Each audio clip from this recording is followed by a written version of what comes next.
Hello everybody and welcome to the channel. By now there should be hundreds of videos on YouTube about this series of watches, so I will try to keep this one short. This video will be from a perspective of a guy with a small 6-inch or 15.2 centimeters wrist. So let's start off with some dimensions here. The watch measures 42.5 millimeters when I measure it from 2 to 8. The lug-to-lug distance, it's about 45.9 millimeters, and the thickness, excluding the Cyclops, it's about 13.9 millimeters, and it comes with a 22 millimeters lug width. The case has circular brushing on the top and high polished sides. Similar to the SKX, the case has a smooth transition throughout with no distinct edges. The watch comes with a friction-type bi-directional 24-hour bezel. The bezel insert is actually hard legs, which is Seiko's proprietary toughened mineral crystal. I believe we have an aluminium inlay or insert under the hard legs. The insert is bicolor with blue and black. Blue starts from 6 to 18 hours and the other half is black. The blue is quite dynamic in the sense that it sometimes turns out as a very bright blue, or it could be just like a black depending on the lighting condition.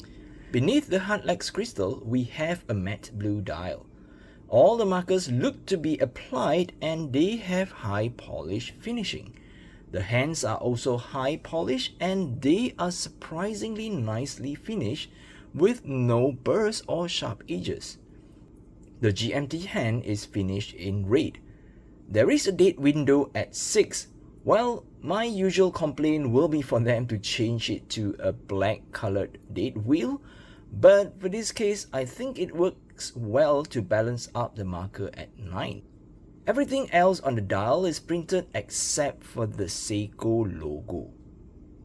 There is a 24-hour chapter ring and I think it aligns rather well for this piece.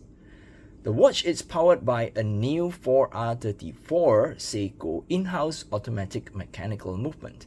It beats at 21,600 beats per hour and have a power reserve of about 41 hours. The rated accuracy is from -35 to +45 seconds per day.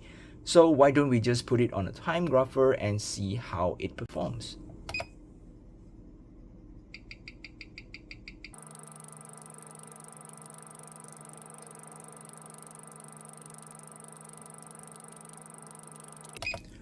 Oh well, the accuracy seems to be all over the place and there is quite a significant beat error.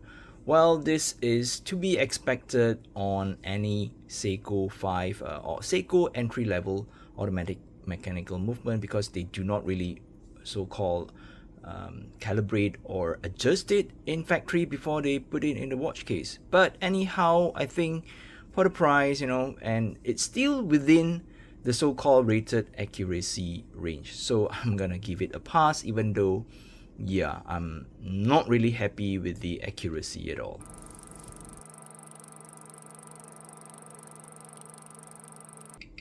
Oh well, it's even worse in this direction. This watch only comes with a push-pull crown, as with a lot of 5KXs out there. In the normal position, you can wind the watch by turning the crown clockwise and pulling it one click out. Let me try to do it with my glove on. Okay, one click out. When you turn the crown counterclockwise, you can advance the date, right? 17, 18. And if you were to turn the crown clockwise, you can advance the GMT hand and it sort of like snaps into every hour. Well, sometimes you may feel that the GMT hand is a bit out of alignment when you are really adjusting it.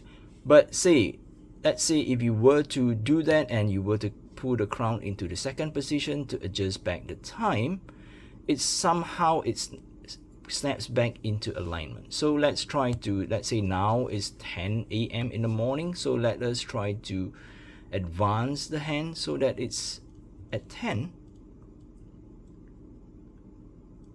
Alright, so you may see that it's slightly off. It's not really at 10, but let's say if I pull it out one more click and I were to, like, you know, jiggle around or play around with it and move it back to 10, it snaps back quite well, or quite aligned at 10 o'clock. So I think this has to do with the adjustment mechanism that Seiko has put in, but certainly not a deal breaker. And I'm not gonna go into like, yeah, this is a true GMT or this is a work GMT, office GMT, yada yada. You guys, I think, are more expert than me in that.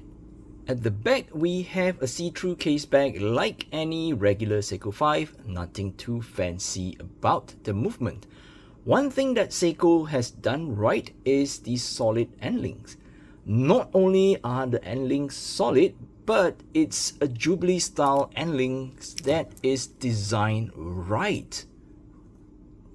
If you look at most of the aftermarket Jubilee bracelet for Seiko, say from Straps Code or maybe Namoki mods, they always have this sort of like what I call a walrus fang look. Let me show you an example.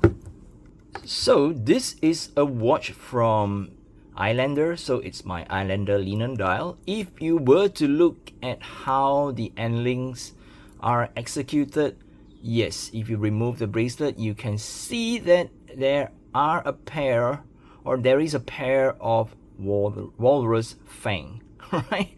But if you look at Seiko's design, they actually breaks up that walrus fang and make it sort of like a female type of end link.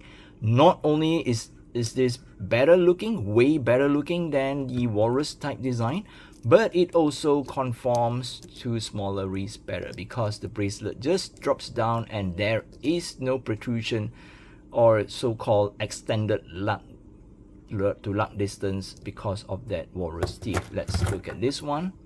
If you see what I mean, if I were to drop down the bracelet, we actually have a more longer lug to lug distance, or a more longer effective lug to lug distance, because the bracelet or the end links rather extend out from the case of the watch. Well, this is how the watch look on my small 6-inch or 15.2 centimeters wrist. This is certainly no small watch and maybe a little pushing for my small 6-inch wrist because of that 45.9 millimeters lug to lug distance. But I think it still looks okay.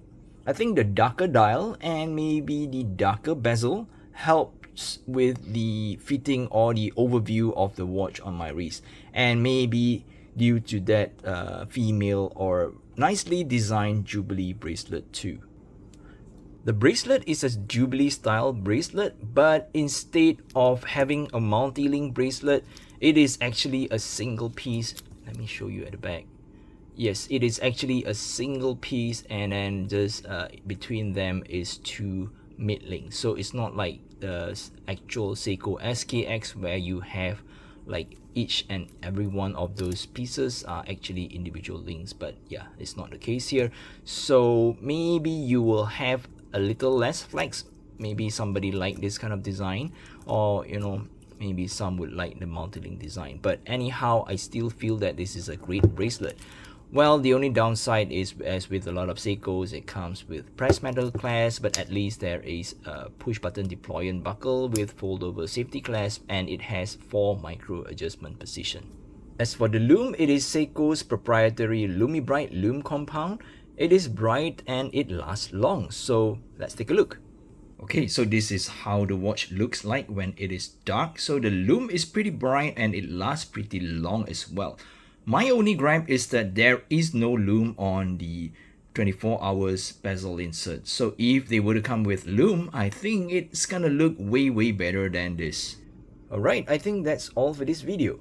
This new Seiko 5KX GMT, or more specifically the 4R34 movement, open up a new gateway for affordable automatic GMT watches.